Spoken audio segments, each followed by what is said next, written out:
Iconography and genre are something that we all know, even if we don't think too much about it. Every genre has iconography, a way to identify what genre is being presented to us. In some ways, we are being presented with elements and patterns that we've already seen over and over, thus something we are able to identify.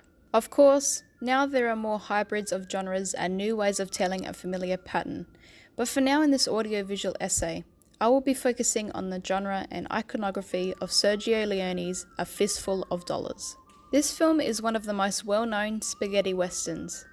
This spaghetti western broke the traditional Hollywood storytelling and started a new fresh story structure, which would prove to be a game changer in the western genre. Spaghetti westerns had actually been around since the 1940s, but it wasn't until A Fistful of Dollars in 1964 is when the genre started to become more and more popular. As I have stated in my annotated bibliography from Iconography Film Genre, Grant states that iconography is the film's expression and design. Essentially, the mise-en-scene helps create this specific iconography to a genre. This includes the world of the story. What makes this film a spaghetti western? What are the key features? We've got our gunslinger who takes zero responsibility for the town or its people, and only helps around when he can grab a fistful of dollars. Other elements of iconography include character archetypes such as the gunslinger, use of specific actors such as Clint Eastwood, settings, locations, costumes, authentic props, cinematography, use of colour palette, emphasis on violence, and right down to the iconic sound and music.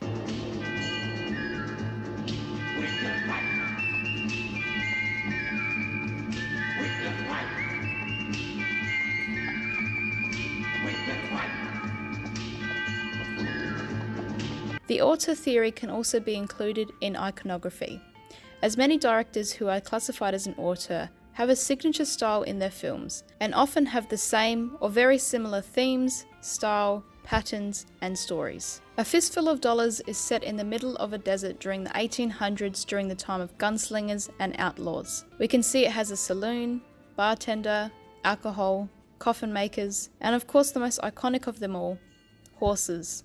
Their transport.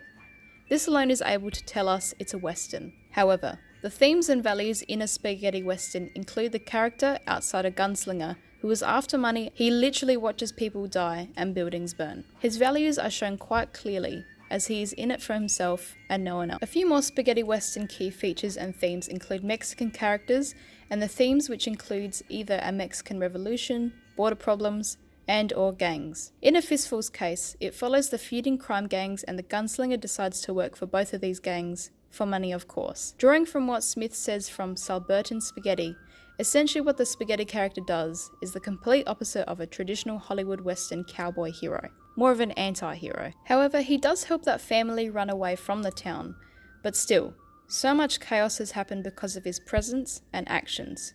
He is also sarcastic, clever, very good at deception, and of course, gunslinging. Another key feature that makes this a spaghetti western is the use of the camera, which adds to the character.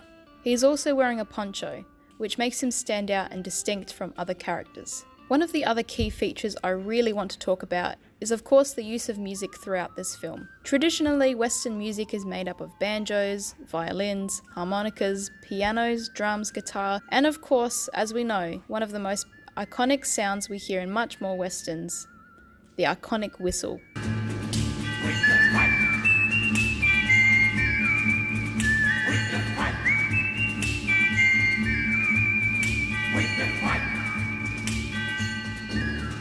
Music is almost like a secondary character, in the way that it plays an important part in telling the story, and in a lot of ways it makes watching the film much more immersive.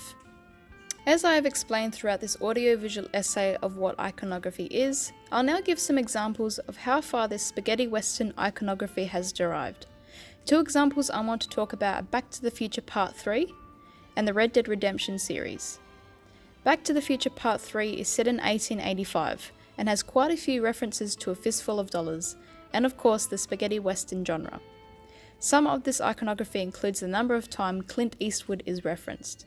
Clint Eastwood. What kind of stupid name is that? This is, of course, because of Eastwood's association within the genre and of course largely because of A Fistful of Dollars. There is also a scene in which Marty McFly places a metal shield underneath his poncho, just like in A Fistful of Dollars. The second example is Rockstar's Red Dead Redemption video game series, which is set between 1899 and 1911. Gunslingers, ponchos, and even right down to the music, which is based off the Man with No Name trilogy, A Fistful of Dollars, For a Few Dollars More, and The Good, the Bad, and the Ugly. In conclusion, spaghetti western iconography includes the outsider gunslinger or man with no name, chaos, and betrayal.